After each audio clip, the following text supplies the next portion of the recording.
We can chat about whatever topics you guys are in the mood for. Yes, Norbs, I know. Life is not fair. Life is not fair. But what questions do you guys have? And could be about what's going on with the labs, could be about we've talked about briefly in the lectures. I know. You are a good puppy. Yes, you are. Yes, you are. It's the problem. When I'm home by myself, the wife's at work today, he thinks, oh, good, we're going to play all day. It's like, yeah, if I play, I'm going to clean and grade. Always grading. So much grading. Okay. So the one thing that I do want to go ahead and spend a little bit of time on is specifically talking about our basic principles of training, because these are the most important things for you guys really to understand in that chapter, and then overall for the class. Dalton, way to be very patriotic in the background. I like that. Yeah, no, it's pretty cool. Okay, so effectively, when we talk about individuality, it's exactly that. We have to respect the fact that there's going to be individual differences between everyone we work with. Now, that's not just due to genetics, which obviously is a very, very heavily influencing factor, but then you have to think about training history, injury history, environment, and everything else that's going to go into it. So in any given group of people, you're going to have two different things. You're going to have a baseline. Everyone has a baseline level of strength, fitness, aerobic or otherwise, that is really influenced by genetics. And baseline meaning if they were just sedentary, they walk in the gym and they start working out, where do they start at?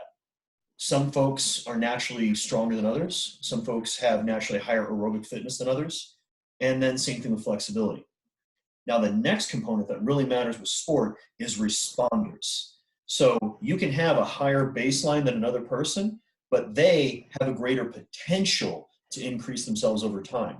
Now, your best athletes are the ones that naturally had the higher baseline and had a higher response. So they end up being an even better athlete in that area. But when you're looking at talent identification, it's not just where the athlete's at, but then it's also the amount of progress that they are physically capable of doing. And as you suspect, everyone effectively has a ceiling. Like, that's as far as you're going to go. That's as strong as you're going to get. Now, the other thing to keep in mind with that ceiling is pretty much no one ever does everything it takes to get there. Because if you really talk about trying to get an athlete to the highest possible potential, well, that requires all those other stressors in their life to be controlled. I don't really know anybody that has the chance of doing that outside of, kind of the once in a generation athletes like Michael Phelps that really put everything into doing just that one thing. And yes, I didn't say LeBron James because honestly, I think he probably could have been a better athlete if he would have had better people training him. But obviously, he still is one hell of an athlete and will continue to be for a long period of time. So, any questions about individuality?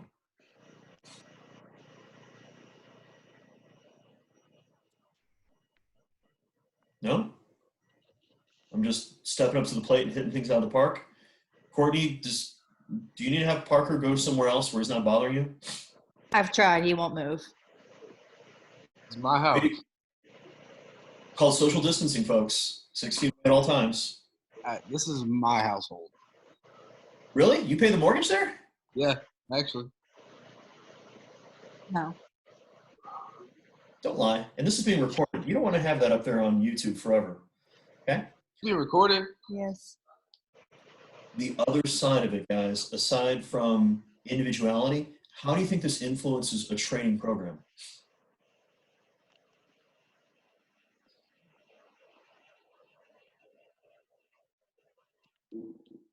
You're going to have different athletes from different backgrounds. Therefore, if someone can't do 10 reps and someone else can, like, how do you coach them, even if you're on the same training program but different athletes' capabilities?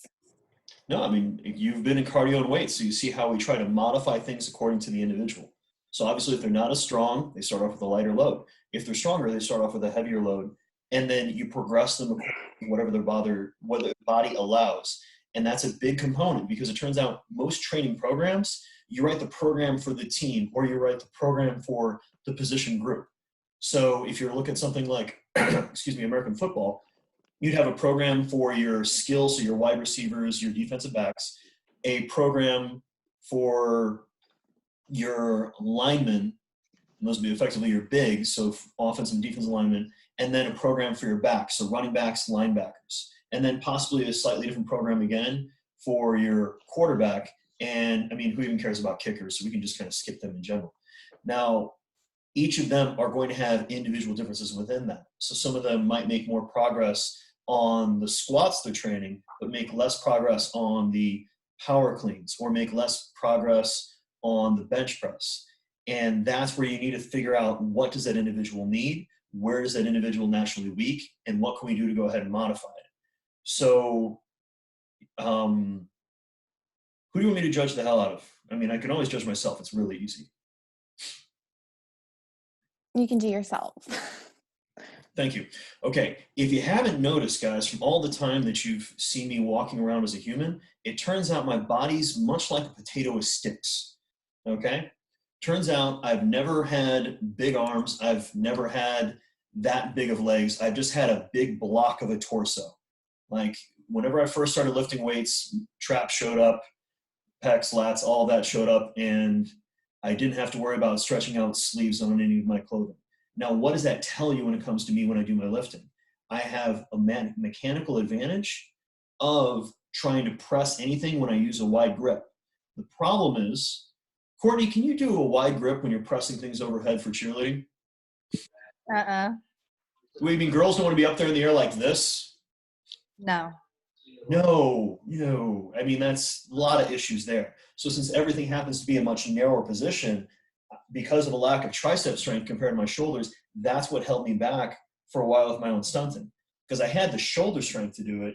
I had the pec strength, so I guess I could lay underneath it, but that's not helping anybody. But I didn't have the actual tricep strength to keep it up there. And the same thing when it comes to me my squatting and deadlifting. Any of you guys that have ever been in the gym with me lifting, you notice that I always lift with a really big hinge. And that's because it turns out I've got stupid long femurs for how short my torso is, which naturally has caused me to develop a lot more glute strength and hamstring strength than what you typically find in a guy my size. However, that's a mechanical disadvantageous position for my quads, which once again, when we talk about the sport of cheerleading, one of the major issues I had is, it turns out I would try to toss, as opposed to being more upright, I would be trying to toss through more of a hinge position. When I was doing that, it turns out it wasn't as effective of a toss, and I had to learn how to use my quads more and less of my hips. Because Parker, what happens if you essentially pull the athlete in whenever you're trying to toss them? Wait, say that again. What happens if you pull the girl in when you're trying to toss them in cheerleading? You're gonna throw her about 10 yards behind you. True. And what's the other issue with their feet when they're going up in the air? They're not in the right place. And where can they hit you on the way up? Oh, in your nards, in the family jewelry. Yes, that is the clinical term for that. So therein lies some of my own glaring issues that I've had to work on. And the key is, so same thing whenever you're working with your athlete. Emily, when you're coaching one of the girls on the softball team, it turns out she might have a really good throwing arm, but she has no ability to use her core to help her with that rotation. She doesn't know how to use her hips to help her drive the ball harder. Because like anything else, if we're only using what would be, we'll say your arm itself equates to 40% of your total throwing velocity, you're missing 60% that you can get out of it through your torso and through your legs. So with those kids' programs, you don't want to be like, just throw the ball harder, because it's like, congratulations, you're going to keep doing more of what you're already doing wrong in the first place. And now we want to focus on building up those weaknesses so that they're going to be able to perform at a higher level. Questions there? No? Cool. So the next major one to really think about is always going to be specificity. We're always going to get better at whatever we do more of. So everything in your body is constantly adapting to the stimuli that it's being exposed to. So be careful, guys. Obviously be safe, enjoy social distancing. I'm sure a lot of you guys are losing your minds with not being able to work out in a gym and otherwise. And therein lies the issue, because if you're not lifting heavy loads, Well, you're not going to be tapping into those really big muscle fibers unless you're doing things like sprints, unless you're doing things like plyometrics, which you can do plyometrics in your home, doing sprints in your home, depending on how, let's just say how big your house is, can be a lot more problematic. But you can at least try to go ahead and tap into those bigger fibers. And it's not just tapping those bigger fibers, it's tapping those bigger fibers in the order and in the arrangement that happens to match what you're trying to accomplish in your sport.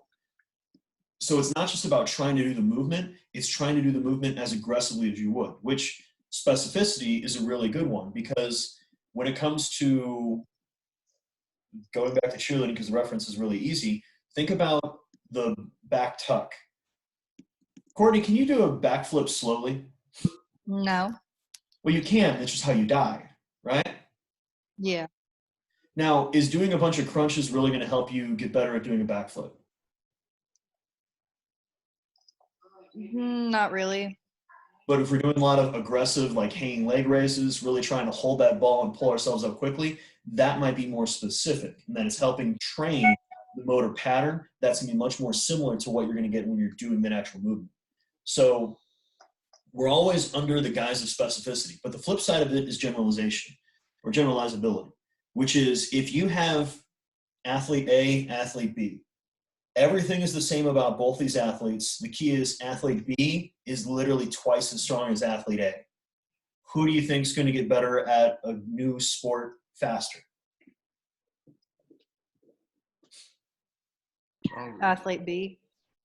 Because they have a greater amount of strength to exhibit in the given sport. Same thing with an athlete that's more powerful. Same thing with an athlete that has a greater amount of overall endurance. Because you have better endurance, you can recover from your test faster, and you can do more repetitions within a given period of time than someone that's not as good of shape. So when you're working with athletes, and specifically in most of the lens of what I did, which is working as a strength coach, you're just trying to get an athlete generally stronger, generally faster, generally more mobile, and generally in better condition. So they're going to get hurt less and be able to perform better. Now, that being said, I've probably thrown out the example for, is Jake on the line? He might be being big time, it's okay. So I was going to pick on him if I could find him. Okay, well, you know what? We got the softball girls on the line. I'll pick on all of them. Okay, so let's be honest here. I'm stronger than every single girl on the softball team, right? Arguably. Arguably. Anytime you want to shout at the title, you let me know. Now, here's the thing. Do you think I got half a chance at hitting a rise ball that Tori pitches, much less fielding better than Sammy or Gracie? No, Why is that? because you don't practice it every day like we do.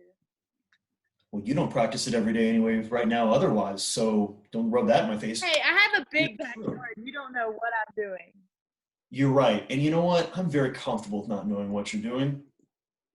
But at the end of the day, you guys are absolutely correct in that you guys have practiced and done a lot more specific work in that area. So even though, yeah, I don't know if I'm pretty sure Sammy's probably faster than me in a sprint. But outside of that, like I'm probably have a greater amount of strength and power output, but I sure don't have the same hand-eye coordination and skill development that you guys have in your given sport. So hence, specificity is going to trump everything else. In that when we're working with athletes, well, now we need to obviously develop the specific skill for the sport. And within that, guys, we need to think about what's going to give us the greatest amount of return on our investment. So if we're talking about the sport of softball, okay, there's a whole lot of different skills that we can train, right? We can train fielding, we can train throwing, we can train hitting, we can train sliding, we can train running on the bases, we can train tactics, we can train all of those different things. But Emily, at the level you're at, meaning high school, what of those, when we talk about, let's go defense first. So outside of pitching, what's probably the best thing to spend a lot of time on with your athlete? Ground balls and pop flies. Pop flies, line drives. Okay, maybe then once we show that we've got really good fundamentals there, then we start working on some tactical things like trying to turn a double play, you know, working on our cutoff throws and everything else. But for the most part, we need to make sure that we're spending our time getting better at the things that are going to specifically give us our best return on that investment. Any questions there on specificity and how we can apply it? No? Ruby. So, reversibility. Okay, good news is everybody goes backwards whenever they stop training aspects, but you do not go back as quickly as you think. Maximal strength, as long as you're not full-blown bed rest, you're still being physically active, you're going to find that you're only going to lose about 5% of your maximal strength ability over 1 full month of effectively disregarding it, which, yeah, it sucks to lose 5% of your maximal strength, but for most athletes that are not power lifters, Olympic lifters, etc., that's not going to make a big detriment on the performance. The same thing is going to happen with our aerobic fitness. You're only going to lose about 5% of that over the course of a full month of no longer really putting concerted effort into at least maintaining, if not enhancing, that aerobic fitness. Your peak power goes down after about 2 weeks. You're going to lose about 5%. And then your peak speed, so greatest velocity, is going to go down after only 1 week. So when we're working with athletes, we need to prioritize what are we going to be putting the greater amount of energy into developing. Because like anything else, we're always limited by the same 24 hours of the day, X number of hours sleeping. We should spend X number of hours doing things that are not training for the sport. And then we have busy schedules. Well, until Armageddon comes up, then you find out you got a lot of free time in your house. But what you're going to focus on is when you're working with an athlete, specifically as they're getting into season, it's okay that maybe we're not doing as much cardiovascular training, we're not doing as much maximal strength training, but we still want to keep speed and power in the program. But when we get close to that peak, so this would be going to the tournament, going to the nationals, whatever is going to be the main event that we're trying to get better for, we can cut back the other parts of the training effectively a week or two out. That way we're going to be fully recovered and really be able to perform at our best because we're not bringing any fatigue into it. Does that make sense to you guys?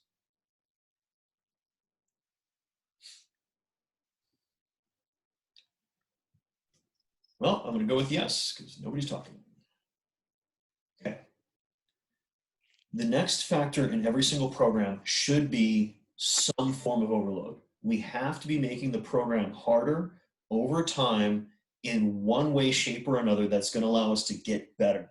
Now, obviously, when it comes to lifting weights, pretty straightforward. We add weight to the bar, or we do the same weight for a few more reps. Great.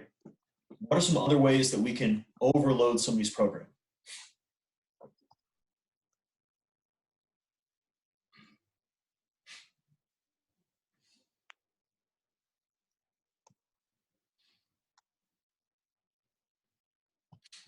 I was just thinking regarding the time you're waiting between your sets, maybe reducing that time. I think in the book it mentioned. Yes, rest intervals. We can shorten those up. Good, Will. What else can we do?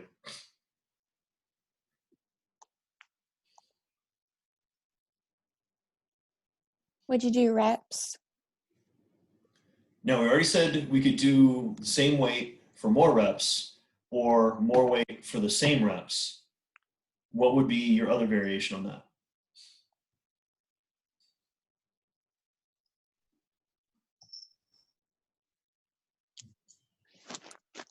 Norbs, we live in the suburbs. There's nothing dangerous here. Norbs.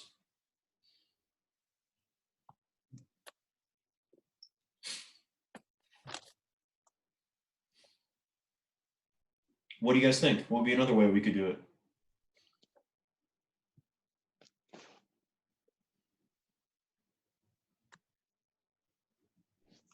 Brianna said in the chat, frequency of exercise per week. Bingo, we can train more frequently. And the other thing is, think of your training, how much lifting you're doing, how much running you're doing. All of those is volume, okay? Which is the total number of reps you're doing over the period of week. that's a really easy way to think about, are we giving somebody too much work or are we not giving them enough? So, Tori, until obviously 2-3 weeks ago, how many pitches were you throwing each week? Probably we pitched about 3 times a week, and I probably throw 120 pitches each time. So you threw about 360 times a week. Yeah, not including games or anything. Okay, and so if you're pitching a game, we might be talking, you're getting closer to 400 or 500 reps, right? Yeah. Now, that's a pretty darn good amount of volume. You're recovering from it. Let me, well, rephrase. Your shoulder would be sore. You would have to take time off, right? Yeah. Yeah. Now, if we had a baseball pitcher do the same amount of volume, I'm pretty sure we'd have to get him Tommy John surgery before the end of the week. Definitely. The throwing motion is obviously a lot more damaging. The same thing of we could have you do, anybody could do 360 steps. Turns out just walking that much is not going to destroy you.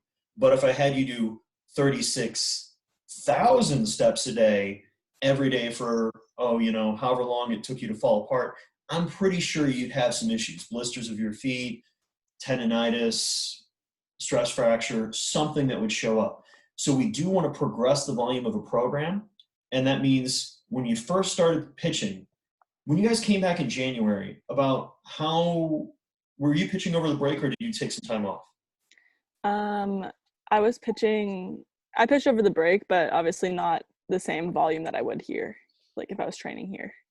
Yeah, so the volume increased, and let me guess, the volume increased even more pretty much right when you got to season, and then it's been kind of sticking there when you guys were in season.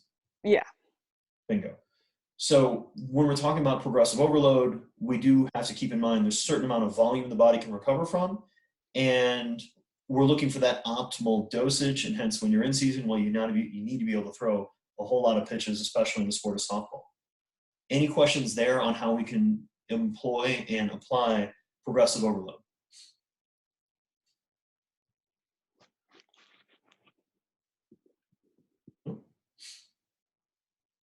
Now, the other one that we can do, guys, is actually use a bigger range of motion. So we can do the same weight, same reps, same sets, but now we can go through a bigger range of motion. So think about bros in the squat rack. If you made them just squat to parallel, and something they've probably never done before in their life except when they were on a toilet, they would be possibly cripplingly sore if you had them do the exact same workout they did the week beforehand, because they aren't used to doing that same range of motion, okay? Or we can pick exercises, that naturally cause you to use a bigger range of motion. So instead of doing deadlifts from blocks, deadlifts from the ground, deadlifts from the deficit, and or working your arms out and doing snatch grip deadlift. And that plays itself into the principle of variation, which is we're not going to do the exact same training program week after week without making any changes. The body adapts to the demands you place on it, and it actually adapts pretty darn fast. So in order to keep making progress, you have to change up the stimulus to the body so that it has something to overcome. Now, this doesn't mean we need to go full-blown ADD with our training. Instead, what this means is we need to think about, we're going to be doing 2 weeks of sets of 10, 2 weeks of sets of 8, going to sets of 5, sets of 3, maybe test our strength, and that's been 2 months perhaps or some more, and then we come back to sets of 10. Okay, or we spend one block of training doing high bar back squat, the next block of training doing low bar back squat, the next block of training going back to high bar and maybe doing it with a wider stance. The key is, like anything else, we want to make sure that we're progressing our athletes and giving them different things to do. Now, what type of athletic style of training can you think of that goes a little too, shall we say, overboard on variation in the program? Would it be CrossFit maybe? Yes, it would definitely be CrossFit. Now, there's nothing wrong with incorporating variation. The key is if you incorporate too much variation, you never have a really good line of, am I making progress? Now, some folks like that kind of random number generator of workouts of every single week, they do something a little bit different. But like anything else, if we apply too much variation, which of the previous principles are we now violating?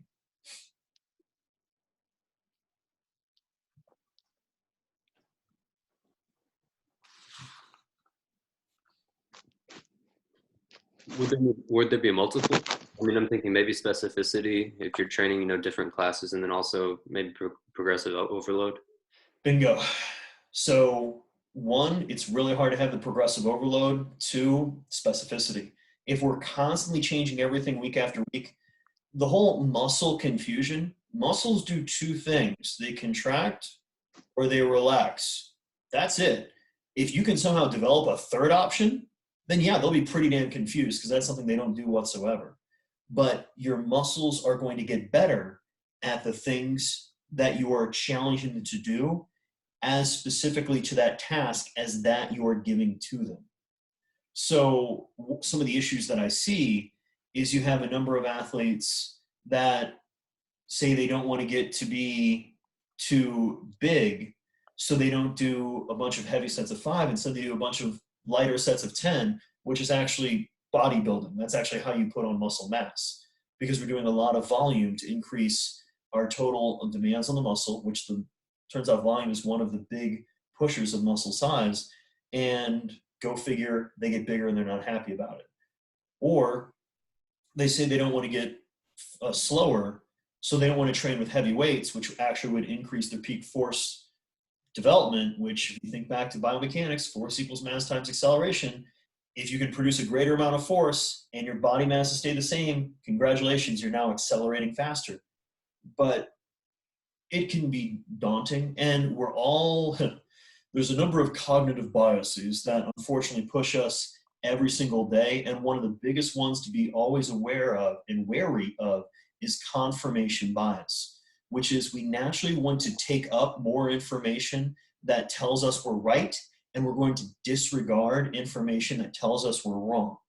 So how many of you guys either have lived it or you've seen somebody live it, where your friend was definitely dating the wrong person, or you were, and your other friends were telling you like, oh, no, you shouldn't do this, this is bad. And you're like, no, they is a good person, I like them.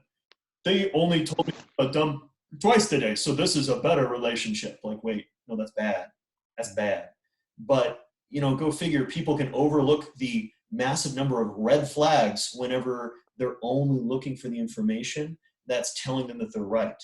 And then that leads itself into another issue known as the sunk cost fallacy, which is where individuals think, I put this much time into this, so I can't walk away from it.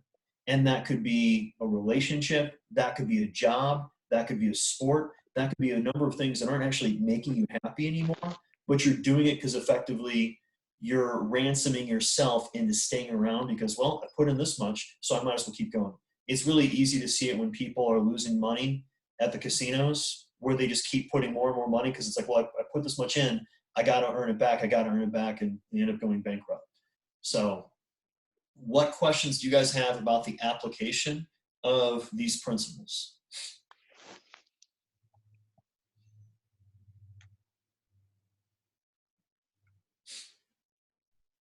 Come on, guys. I know I'm not that good at teaching. I have a question about the rest intervals. Like, I feel like I've been told before, based on your goals, you should rest like X amount of time, but does it always, like, should you always go based on how you're feeling or your athlete is feeling? Okay. Now, rest periods get moderately complicated pretty quickly. If you guys have never had the chance to lift weights with a cross-country runner, you need to do it at least once in your life, because it's the most irritating thing you'll do in your entire damn life. Because all they want to do is rack the bar, change the weights on the bar, and do the next set immediately, because they've got such a great aerobic base, they can recover very rapidly and do the next set. I've literally trained with power lifters that literally pick up and carry their chair and put it down next to the squat rack. So they waddle up to the bar, do one set, waddle back to their seat, and then just sit there and breathe heavily for the next 5 minutes. And then when it's time to go, they get up, waddle up to the bar, squat it again, waddle back to the chair because they got such a poor aerobic capacity. So when you're working with athletes, when you're working with anyone, and this is actually something that CrossFit does very well with their workouts, which is, if you notice when they have like the Metcons or whatever, it's usually going to be it's a conditioning workout. Now it could be going from a bodyweight movement to a barbell movement. It could be going from a conditioning machine like a rower or a bike, followed by some other type of bodyweight calisthenics, followed by some type of kettlebell lift or dumbbell lift. They give a variety of different modalities. But what you're doing is you're getting in a good amount of volume on those different muscles. At the same time, you're giving a good conditioning effect. This does not do a good job for developing maximal power or maximal strength, but it is a way to develop endurance, and specifically anaerobic lactic endurance and aerobic endurance. So depending on your athletes and depending on your goal, then we want to go ahead and incorporate that. And so speaking of, Emily, that's why in cardio and weights, I would have you guys do the heavy squatting and you just hang out. You don't do anything. You spot your partners and then put you usually a 3-to-1, if not even higher than that, of rest to work ratio. So you have plenty of time to recover between each set. When it comes to doing the upper body stuff, do it in a circuit because it doesn't take that long for your upper body to recover simply because the muscles are a lot smaller than your lower body muscles and you're not putting as great of a metabolic stress on the body. And that's also why I put in the dumbbell circuits, because it turns out that gives a conditioning effect while it also is providing a little bit of a stimulation for hypertrophy and for some of the folks that are really deconditioned, possibly increasing overall total body strength. So with rest periods with your athletes, you want to think about shortening that up as much as you can, that you do not sacrifice quality, because you don't want them to just slop through a workout, cut depth on the squat, not do a full range of motion because they're tired. And you also want to make sure that they're doing their technique at whatever level that you consider acceptable. Because all of you guys know, anytime you're tired, it turns out you're not going to go ahead and be able to give as good a technique. Now, Will, I appreciate you put that out there. That's how you know this book is written by people that have never lifted a heavy weight once in their life. Like 1 to 2 minutes. 1 to 2 minutes between heavy sets on the deadlift. In the words of Marilyn Manson, I was not born with enough middle fingers. Okay? Anytime I've done a set of 10 at over 70% of my max, which honestly, guys, has been over 500 pounds, I'm spending the next 1 to 2 minutes trying not to vomit and getting my breath back. And then I spend the next 2 minutes after that being able to think about doing the next set. So no, anybody that's legitimately strong, the idea of having them do a maximal set and only resting 1 minute for true strength development, they are bug nutty crazy. So instead, base it on the athlete, because the key is, guys, most of the literature that they're basing this off of is off of recreationally trained people. No one is doing 3 times bodyweight squats, 3 times bodyweight deadlifts, bench pressing over 150% of their body weight, where it has a significant, not just metabolic cost, but it requires a huge amount of focus. Because if you screw up with a weight that literally is a multiple of you, you can easily hurt yourself, okay? If, for example, guys, if I was to stand, so think back to Moberly, and just drop like one of the big stuffed animals that you win at a carnival or whatever, from the first floor onto you, and you weren't paying attention, you'd be okay, really surprised and probably annoyed at that fact. Now, if I did the same thing with Norbert, some of you guys would literally die, because he's 110 pounds and loves life and a lot of fluff, but he is thick as a brick. Because like anything else, it's a lot of force, it's a lot of mass, and if you screw up with a heavy clean, a heavy squat, a heavy deadlift, heavy bench, etc., you can do a lot of damage. So the book has some good basic places to start when you're working with really weak people or long distance runners. But if you're working with legitimately strong people, I would love to hear how that would go over being brought up at Westside Barbell. So, good point though. What other questions do you guys want to go ahead and talk about?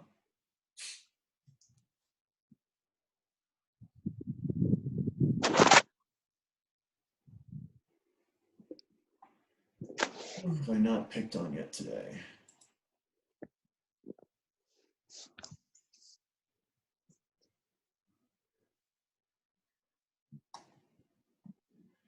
All right, Dominique, give me a sport.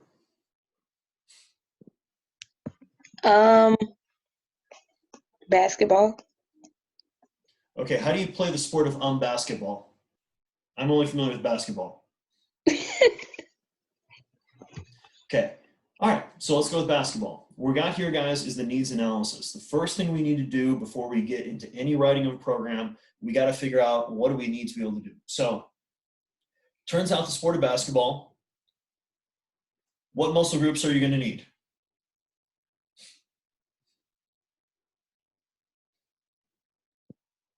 Definitely your legs. You're not Bingo. a shooter, but Your legs, that's how you run up and down the floor. That's how you jump in the air. Okay? You're going to need pretty much all the muscles of your body. You've got to move your head. You've got to move your arms. You've got to move your hands. You've got to move your legs. Everything's important. So what do we focus on? Well, it turns out anything involving triple extension in the lower body and having good mobility so we can change direction, since that's really important in the sport. Having enough strength in the pushing muscles of the body, because it turns out that's really important for passing the ball and shooting the ball. And dribbling. What about the pulling musculature? Do we need that much strength of the pulling musculature in the sport of basketball?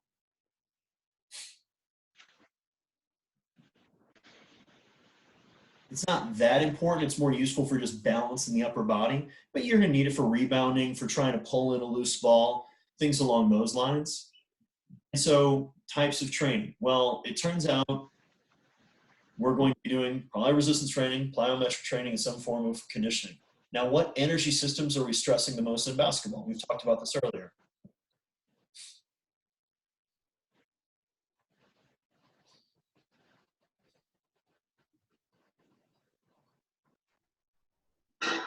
Is it anaerobic glycolysis?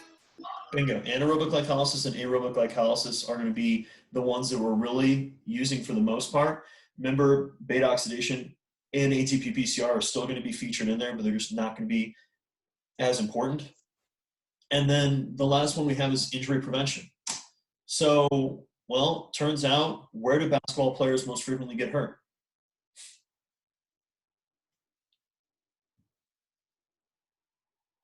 is it their ankles, their lower body? Yeah, you can have ankle sprains. What do we have a bigger issue with female basketball players than male? ACLs, maybe. Bingo. ACL tears. Okay. Can we, on occasion, sprain a finger? Maybe. Okay. But we're going to look at where do we typically see injuries. We can see back injuries in some of those athletes. This can be due to just compensating and not having enough strength. And once we have an idea of what tends to be getting injured most frequently in these athletes, that's going to help educate us as to what we need to have in the program to make sure that they're going to still be on the field. Because the number one goal, whether you're a personal trainer, physical therapist, or an athletic trainer, is to keep an athlete healthy. Because a healthy athlete can actually play the sport for you. An unhealthy or an injured athlete, turns out, can't play the sport. So we need to do whatever we can to help decrease the risks of injury, specifically in order of effectively their frequency with the athletes, of what's going to be most likely to get injured. Now, some folks get lazy with this in that, well, if you have issues with spraining your ankles, what can we do to help you avoid spraining your ankles? They tape them up. Bingo, put you in ankle braces. So now what do we increase the risk of injury of? The knees, maybe?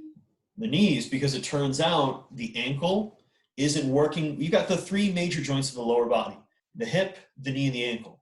Whenever you remove mobility from one, the other two have to make up for it.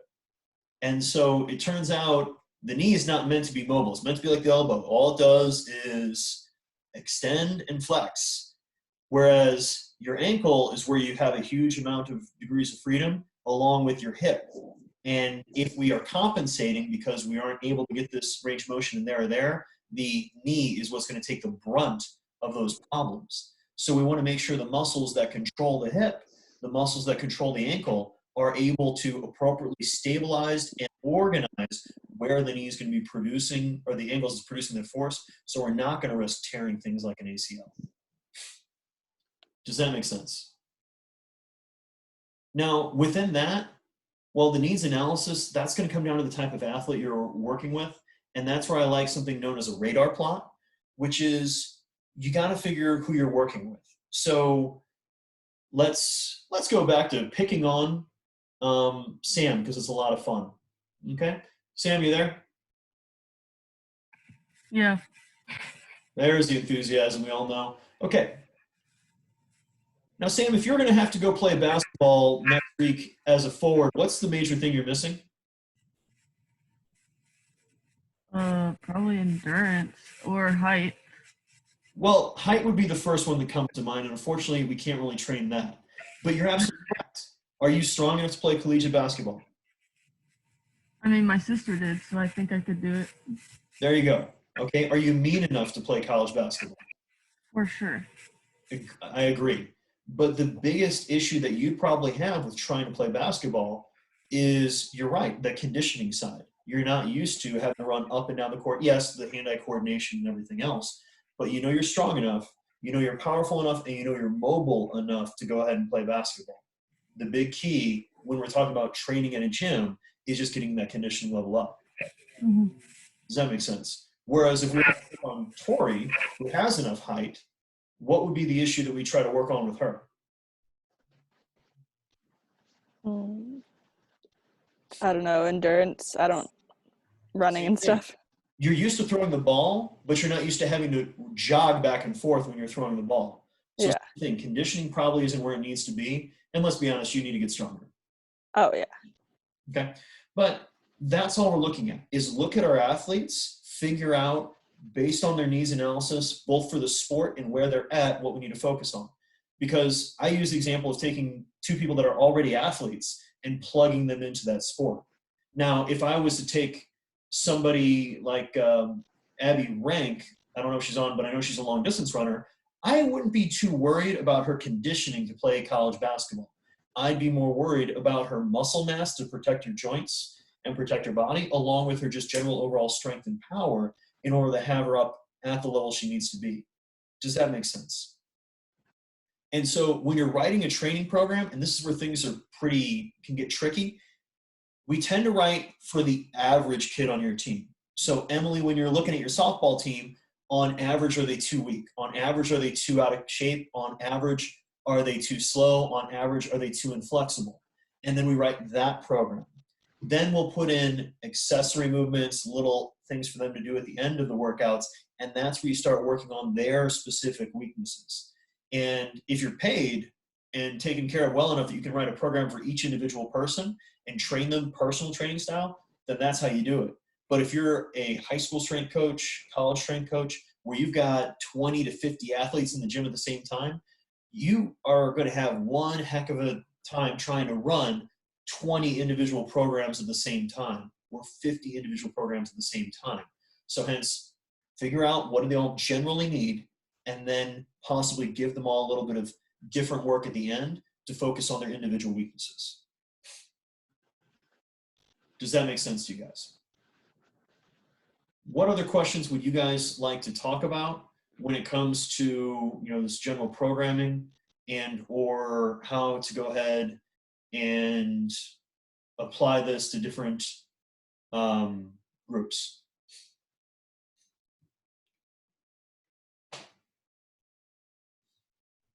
And you guys can go and drop it in the chat if you don't want to talk. That's okay.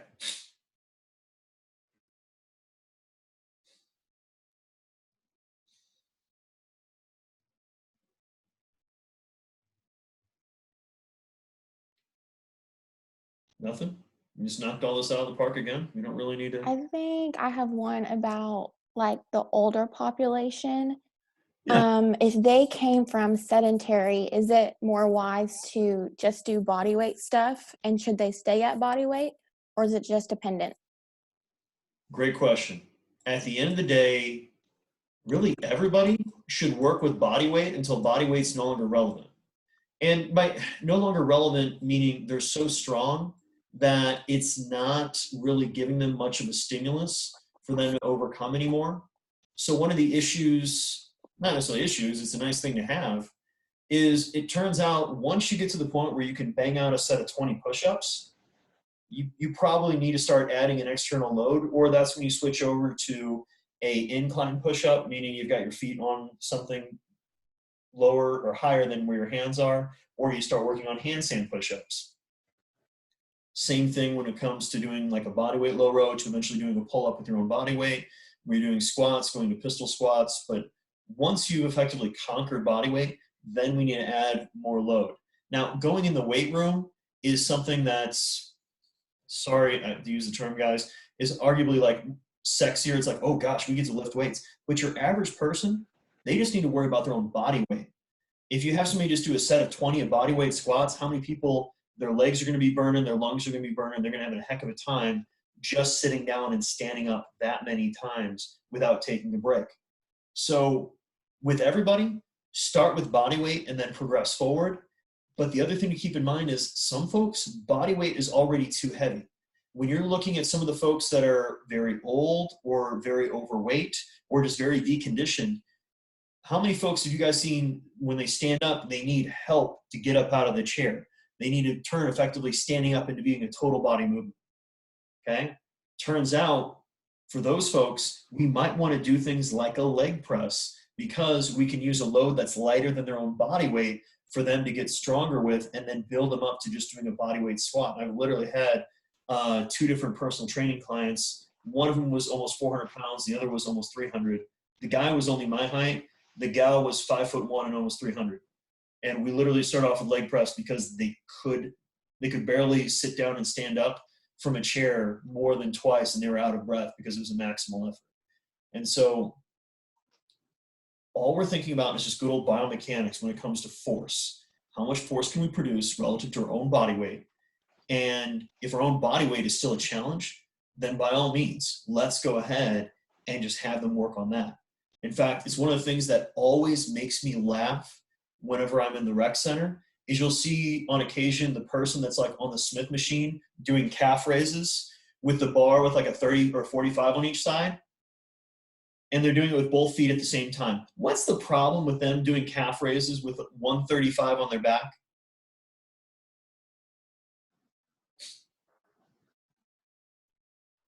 Putting stress where it doesn't need to be. No, it's not putting stress where it needs to be. It's just people are bad at math. Okay? Real fast here. I weigh about 210 pounds. If I do a calf raise, how much weight am I lifting? Total body weight 210. Yeah, about 210 pounds. I mean, minus the weight of my feet, and I do have big feet. Okay? But still, it's not that much. Now, if I put the bar on my back, okay, and I do that same calf raise with both legs at the same time, how much total weight am I moving? I mean, a plate on each side, that's 135, right? Yeah, 135 plus 210. Total mass is? Oh, sorry. 345. 345 pounds, okay? How much weight is that per foot, per calf? Like around 170. Around 170. So you know what I could do instead of being the idiot on the Smith rack with the 135 on my back? Just do the calf raise standing on one foot. Now I've got 210 going through one leg, and I don't have to have 130 freaking pounds going through my spine. Like I said, some people are really bad at math. So it always makes me laugh. I'm like, wow, that bro is so weak. He can't even do a single leg calf raise. He needs to start off with 2 legs to get up so he's strong enough for that. God, even my little calves can get that done. That's disappointing. Does that make sense to you guys? So with the programming, the line I like is the body is a barbell. Some of our barbells are loaded heavier than others. You just have to, once again, approach them with wherever they can, and then progress them accordingly. And once they get to be strong enough for things like push-ups, squats, lunges, then go ahead and do that. Hey, guys, this is something I ripped off from a guy who used to be involved with Muscle Farm back in the day. At the end of our workout on Monday, Aaron, AA runs, Sakia, and I've been lifting weights together with social distancing. We both went out to the football field and lunged. He did 100 yards and I did 200 yards. And just don't stop, just go. And turns out that was really miserable because I'm not used to doing sets of over 10 reps. And I can definitely tell you it took a lot of steps to do 200 yards worth of lunges. So it was just the sheer volume amount, even though it's a relatively light body weight on each single leg, but you add it all together and it makes a difference. So any other questions here? No, we got a lot of other. I wanted to ask a quick question. You don't have to go too much into detail with it, but would there be any other examples you would be able to mention real quick where we may not be like optimally loading our muscles, like the calf raise example? Like, I'm thinking body weight squats maybe. You know, I see a lot of guys, they'll always warm up with just 45 plates on the squat too, and that's not even most guys' body weight. So, yeah, it's the key is, once again, you got to meet people with where they're at. And so what's your goal? If your goal is to just get bigger, you usually want to have your sets take about 10 reps to where that's either that was all you could do. You could have maybe done, you know, a few more, as many as like 13 reps. So it is a very, very hard weight to lift for that number. If your goal is to get stronger with not as much emphasis on getting bigger, that's where we're talking about those sets of 5. So the problem with a body weight exercise is once you get to the point, where you can do a set of 20 in the pull-ups, you literally are not heavy enough to where pull-ups are going to help you build that much more muscle mass. So you need to now go ahead and attach weight to yourself to make it more difficult. Same thing with the movement like the weighted dips. Once you get to a point where you can do body weight dips for a set of 20, that's where you need to go ahead and attach weight so you can, again, progress the movement so that you're loading your musculature, so you're tapping those bigger fibers, you're fatiguing those fibers, which in turn is going to elicit more muscle mass. So one of the biggest advantages of a barbell is you can rapidly change the weights to whatever you need. Could you guys imagine if you went into a gym and they just had welded the plates on the bar? So you either can do the empty bar, you can do 135, you can do 225, 315, 405, 495, 585, blah, blah, blah, but you can only take 90-pound jumps. How many people are, no offense, because I know Tori already outed herself for her bench press strength, like, wow, I guess her entire workout's going to be just lifting a 45-pound bar, which is going to be cardio because that 135 for one, how well is that going to go? Not great, but that's the nice thing is we can go and we can add just 5 pounds on each side. In fact, some folks get specialized plates that only add effectively 1.25 pounds, so you only add 2.5 pounds to the bar each set. Dumbbells, you got to make 5-pound jumps. That's pretty big. Body weight is whatever you're walking in that day. And if you have a weight vest or ankle weights or something, you can progress it some, but it's still, relatively difficult to do. So questions, comments, concerns? Oh, thank you. Hey, anytime, man. So the next week we're going to get into is we're going to talk a little bit about how the body is going to adapt to aerobic training, anaerobic training, and then, how we need to be specific and how we can cross-train for different sports. Just to be thinking about it, and then we'll obviously kind of have this give and take as we go through. Your labs, I should have videos up of every single one of those now on YouTube, and I'll obviously put this lecture up there later so you guys have got that also to look at. You just need to watch the lab. Everything that you need in there is there for as far as getting your data. And otherwise, feel free to laugh because it was not fun to do them, since I was lucky enough to get Tyler Sutton's sister to do the VO2 max because I didn't want to. And I did the critical power test, so you can listen to me complain for like the 3 minutes of pain that effectively it is. So sorry guys that you didn't get to do a longer version of Wingate. It was a lot of fun. Are you gonna allow us to like work in groups on that? Like, we get a group together and go through the videos together. Yeah, that's fine. I mean, all of you guys should literally have the exact same answer because it's just the one take. So, Yeah, well, I'm not the brightest, and I probably won't be able to figure it out on my own. So, hey, it's okay, guys. We're just trying to do our best with what we've got handed for the rest of the semester. I know it's not the same as actually doing it, because I doubt a lot of you guys have got a Monarch bike in there, so you can do some measurements of a fixed resistance. I'm sure a lot of you guys don't have a metabolic card at home. So, and then for the gym aware lab with the speed, that all those videos are online. That's great because we got Aaron Sasha to do the speed deadlifting, which was hilarious. I put up some of those videos, so feel free to take that in. His technique is garbage, but he has enthusiasm. That I do appreciate. Anything else you guys want to talk about? I don't mean to hop off on a big tangent, but I just had a cousin of mine. He's training football right now. Of course, can't be in his high school. Or he's in high school, but over the break and just when he's going back, they're asking me to help him. So I'm just and he's just got a weight room in his garage basically. So just working through very general ideas. Maybe if you could give me some advice, ways to just help him train for football. I know there's a lot more maybe plyometric or other applications, but with the resistance training, what we could work with. And I believe he's a lineman in the sport. Okay. How old? He's 16. How strong? He's very strong. I'd say good build, big guy. Okay, so just so we're clear, you're not strong until you can squat over twice your body weight through full range. Can you do that? I don't know for certain if he could, no. Okay. So actually, it lends itself really well.